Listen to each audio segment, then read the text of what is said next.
Hey, here's something I enjoyed. I want to shine a light tonight on the team at WPRI News in Providence, Rhode Island, specifically on a young sports reporter. His name is Mark Dondero. The Patriots hosted the Carolina Panthers today at Gillette Stadium, and am I on here? Is my mic on? Jared, are we live? Is this live? Can you hear me? Oh, dang it. My bad. Am I leading into highlights? Okay. So that's basically the TV equivalent of how the Patriots defense played on Sunday. Every player from both teams standing for the national anthem prior to today's game. Let's go to the second quarter with the Patriots leading 10-3. Cam Newton here drops off the screen to Fozzie Whitaker, and he is all alone as he waltzes into the end zone for the touchdown. Devin McCourty said after about the play, we must have all looked like fools out there. I will totally disagree with you on the point that, they didn't earn it. They play who's still in the playoffs. That's what they're doing. So this team, they beat the Steelers. They beat the Bills. They're going to the AFC Championship game. It's not the Patriots' fault that the other teams can't be as good as them. It's not Google's fault that Ask Jeeves couldn't cut it. So you have to just play who you're going to play, and that's how it goes. So I don't buy, look. But it makes the story better. It makes the resume better. So the DVD won't be quite as juicy as we've seen in past years, but they still earn it. And another similarity, obviously, another big game between these two teams, this one in primetime Sunday night. They both need it based on their records. Okay, Ruthie, Bill Belichick alluding to this week that the defense and the team not really struggling, more of a work in progress. Is that something you agree with? Welcome back to the Sports Wrap, joined now by Nick Fryer of WSAR Radio. Nick joining us for another spirited game of True or False. Nick, thanks for being here. Let's start with this. True or false? Malcolm Butler didn't start in New Orleans on Sunday because of his 2017 performance thus far. No, there is a well-known saying that if you have nothing nice to say, it's better off you say nothing at all.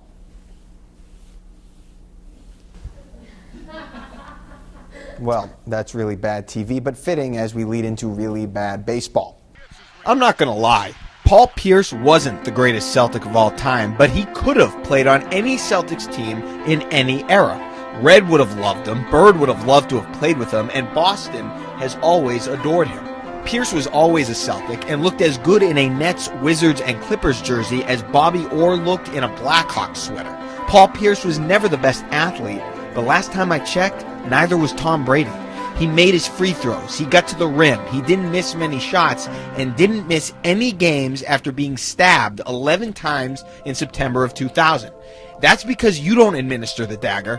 That was his job. Harrington talking to Pierce. And he made sure you knew it. Pierce buries it right in Harrington's face. He helped Walker wiggle. He helped lure KG. And when he was traded to Brooklyn, he netted the Celtics the draft capital to ultimately acquire Jaylen Brown, Jason Tatum, and Kyrie Irving. Thanks for bringing the championship and the swag to Boston. Thanks for the step back and the loyalty and all the clutch shots. That guy was a baller. Paul Pierce was awesome. And that's the truth.